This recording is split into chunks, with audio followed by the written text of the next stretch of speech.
নমস্কার বন্ধুরা, আশা করি সবাই ভালো আছেন। তো বন্ধুরা, এখন যে বিষয়টা নিয়ে কথা বলবো, তো সেটা আজকে খুব একটা গর্বের বিষয় যে মিঠুন চক্রবর্তীর মতো একজন অভিনেতাকে আমরা এত বড় একটা সম্মান পেতে দেখি। তো সম্মানটা কি না, সম্মানটা হচ্ছে দাদা সাহেব ফালকে। তো দাদা সাহেব ফালকে এটা সিনেমা জগতের, যেমন ধরুন অস্কার একটা আমার কাছে বিরাট সম্মানের ব্যাপার, ন্যাশনাল অ্যাওয়ার্ড একটা বিশাল সম্মানের ব্যাপার, সেরকম দাদা সাহেব ফালকে এটা একটা বিরাট কিছু সম্মানের ব্যাপার। তো আমাদের ভারতে সাধারণত দুটো অ্যাওয়ার্ডকে সবচেয়ে বেশি সম্মান দেওয়া হয় ফিল্ম জগতের ক্ষেত্রে, সেটা হচ্ছে ন্যাশনাল অ্যাওয়ার্ড আর একটা হচ্ছে দাদা সাহেব ফালকে। তো দাদা সাহেব ফালকে অ্যাওয়ার্ডটা পাওয়া খুবই টাফ, তবে এই অ্যাওয়ার্ডটা মিঠুন চক্রবর্তী পেয়েছেন। এটা সত্যি কথা বলছি, মিঠুন চক্রবর্তীর মতো একজন অ্যাক্টর ডিজার্ভ করে, এবং সত্যি বলতে বাঙালি হিসাবে আমাদেরকে সত্যি বলছি প্রচণ্ড গর্ববোধ হচ্ছে মিঠুন চক্রবর্তীর মতো একজন অভিনেতা, যে কিনা শূন্য থেকে শুরু করে আজ সে কোন জায়গায় গেছে। খুব কমের ভাগ অভিনেতাই রয়েছে বা অভিনেত্রী রয়েছে যাদের মধ্যে এই অ্যাওয়ার্ডটা দেওয়া হয়েছে। আমাদের বাংলা থেকে সৌমিত্র চট্টোপাধ্যায়কে এই অ্যাওয়ার্ডটা দেওয়া হয়েছিল, তো মিঠুন চক্রবর্তী পেলেন। এটা খুব একটা গর্বের, খুব আনন্দের একটা বিষয় লাগছে। তার কারণ মিঠুন চক্রবর্তীর ছোটোবেলা থেকে মিঠুন চক্রবর্তীকে আমি এত পছন্দ করি, জাস্ট ধারণার বাইরে। এবং মিঠুন চক্রবর্তী তিনি একদম শূন্য থেকে শুরু করেছেন বলা যায়। এবং আমরা বলিউডে এবং বিভিন্ন জায়গায় যে আউটসাইডার যারা স্টার রয়েছে তাদেরকে নিয়ে আলোচনা করি, বাট মিঠুন চক্রবর্তী হচ্ছে এমন একজন স্টার, সে আউটসাইডার কিন্তু বাট সে যেটা করেছে সেটা অসাধারণ। এবং প্যান ইন্ডিয়ান স্টার বলতে আমরা যেটা বুঝি সেটা কিন্তু প্রথম মিঠুন চক্রবর্তী কাঁপিয়েছিল। মিঠুন চক্রবর্তীর প্রথম ছবি ডিস্কো ডান্সার, প্রথম 100 কোটি কামানো ছবি ডিস্কো ডান্সার, যেটা রাশিয়ার প্রায় প্রত্যেকটা মেয়ে ছেলেদের মুখে মুখে লেগেছিল, জিমি জিমি জিমি আজা আজা। তো বুঝতেই পারছেন, তো মিঠুন চক্রবর্তী প্রথম থেকেই কিন্তু একটা গ্লোবালি স্টার। তারা কিন্তু প্রচণ্ড পরিমাণে শুধুমাত্র ইন্ডিয়া বা পশ্চিমবঙ্গ নয়, তার বাইরে তার প্রচুর স্টারডাম ছিল। এবং কয়েক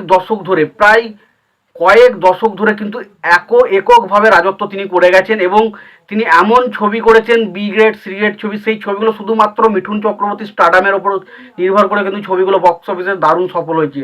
তো মিঠুন চক্রবর্তী শুধু বাংলা নয়, গোটা ভারতবর্ষের একজন গর্ব। এবং এই যে অ্যাওয়ার্ডটা মিঠুন চক্রবর্তীকে এখন দেওয়া হচ্ছে দাদা সাহেব ফালকে, আমার মনে হয় এই অ্যাওয়ার্ডটা মিঠুন চক্রবর্তী অনেক আগেই রিজার্ভ করেন, বাট অবশেষে দেওয়া হচ্ছে। এটা সত্যি কথা বলছি, খুব গর্বের বিষয়। এবং মিঠুন চক্রবর্তী পেয়েছে এটা নিয়ে আমার তো মনে হয় যারা সিনেমা লাভার বা যারা সিনেমা প্রেমী তাদের ক্ষেত্রে ডাউট থাকার কোনো প্রশ্নই ওঠে না। তার কারণ মিঠুন চক্রবর্তী আমাদের সিনেমা জগতে কি করেছে সেটা নিয়ে বলার মতো আর কিছু আক্ষেপ নেই। এমন কোনো অভিনয় নেই বা এমন কোনো চরিত্র নেই যেটা মিঠুন চক্রবর্তী করেনি। মিঠুন চক্রবর্তী যখন একটা সাল রয়েছে, ধরুন যেই টাইমে মিনিস্টার ফাটাকেষ্ট করছে, এমএলএ ফাটাকেষ্ট করছে, তুলকালাম করছে, সেই সময় আবার কি করছে, বুদ্ধদেব ঘোষের সাথে কালপুরুষ করছে।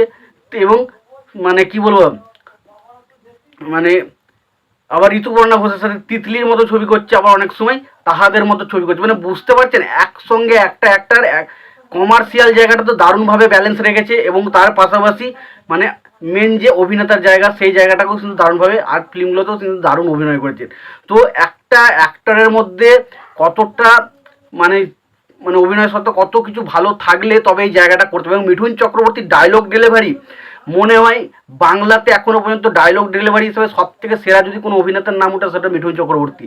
এবং মিঠুন চক্রবর্তী শুধুমাত্র আমাদের বাংলায় নয়, বলিউড টলিউড সমস্ত জায়গায় সে রাজত্ব করেছে। আজকেও যদি আমরা বলিউড টলিউড সমস্ত জায়গায় বিচার করি, সেখানে টপ 10-এর মধ্যে অবশ্যই মিঠুন চক্রবর্তীর নামটা আসবে। তো মিঠুন চক্রবর্তী ভাই, ওর জায়গায় কেউ কোনোদিন আসতে পারে না। আমরা হয়তো বাঙালি হিসাবে তাকে অনেক সময় হিপোক্রিট করি, অনেক রাজনীতি তার সম্বন্ধে না জেনে উল্টোপাল্টা কথা বলি, বাট মিঠুন চক্রবর্তী যে একজন অভিনেতা, মিঠুন চক্রবর্তী তার যে শিল্পী সত্তা বা শিল্পসত্তা, সেটা নিয়ে যারা প্রশ্ন তুলবে তাদের মতো মূর্খ আর কেউ মনে হয় পৃথিবীতে নেই।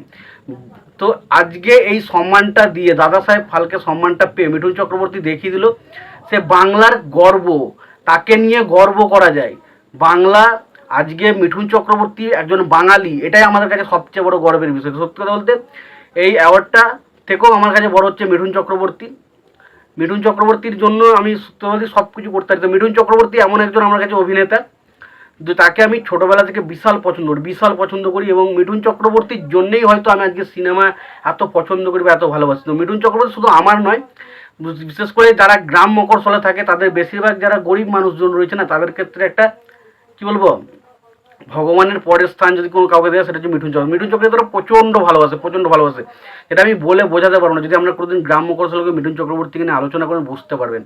তো সেই মানুষটা শুধুমাত্র সব জায়গাতে তার অডিয়েন্স বেস তৈরি করেছে তার দক্ষতার জোরে ভাই। কি ছিল!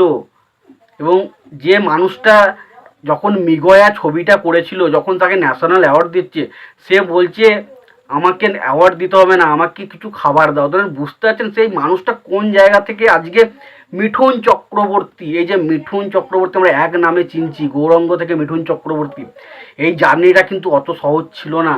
তো আমার মতে এই দাদা সাহেব ফালকে যে অ্যাওয়ার্ডটা দিয়েছে এটা আমার কাছে পুরোপুরি সঠিক, এবং আমি প্রচণ্ডভাবে গর্বিত। তোমরা এই অ্যাওয়ার্ডটার বিষয়ে তোমাদের কি মতামত তোমরা অবশ্যই জানিও। আর মিঠুন চক্রবর্তীকে নিয়ে তোমাদের কি মতামত রয়েছে অবশ্যই জানিও। সবশেষে একটাই কথা বলবো, যদি ভিডিওটি পছন্দ হয় অবশ্যই লাইক কমেন্ট শেয়ার করে দিও। চ্যানেলটা নতুন হয়ে থাকলে অবশ্যই চ্যানেল সাবস্ক্রাইব করে নিয়ে পাশে বেল আইকনটা অবশ্যই প্রেস করে দিও। ভালো থেকো, সুস্থ থেকো, দেখা হচ্ছে পরের ভিডিও।